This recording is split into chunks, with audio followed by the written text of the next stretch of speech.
বাচ্চাকে ছেড়ে আমরা এখন কি খেয়ে থাকবো আমরা এখন। চলে গেছেন, তাদের প্রতিকৃতিতে আমরা মাল্যদান করব, কিন্তু তার আগে আমাদের মধ্যে উপস্থিত হয়েছেন সুবল সরেনের সহধর্মিনী। আমি অনুরোধ করব, আমাদের প্রধান দাবিগুলো আপনারা শুনেছেন, কিন্তু সহধর্মিনীর মুখে তার পারিবারিক অবস্থা, তিনি কি চাইছেন এই বিষয়টি আমরা সকলে জেনে নেব। এবং আমি প্রশাসনের কাছে আবারও মানবিক আবেদন জানাবো, যে কথাগুলো আমরা দাবি আকারে বলেছি আপনারা মানবিক দৃষ্টি নিক্ষেপ করুন এবং যে সমস্ত সহযোদ্ধারা আমাদের ছেড়ে চলে গেছেন তাদের পাশে দাঁড়ান।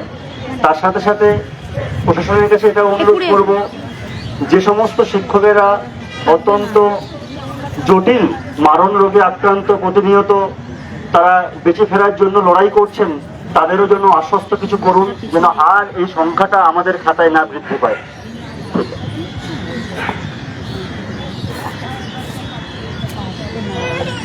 ঠিক আছে, বললুক থাক না।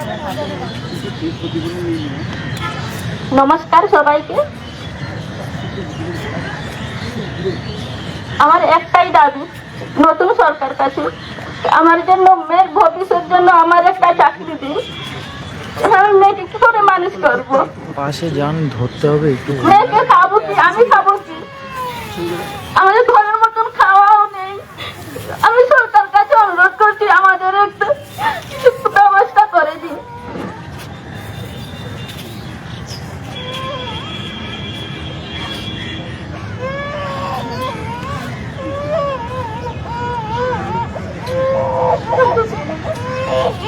এখনো বাবাকে বাবা কোথায়, বাবা কোথায়, এখানে এসে বলছে বাবা কোথায়। সরকার দুর্নীতির জন্য আজকে আমার হাজবেন্ড ছেড়ে চলে গেল, ন্যায় বিচার পাইনি এখনো। ন্যায় বিচার না পাওয়ার জন্য আজকে আমার হাজবেন্ড ছেড়ে চলে গেছে আমাকে, আমার বাচ্চাকে ছেড়ে। আমরা এখন কি খেয়ে থাকবো আমরা এখন।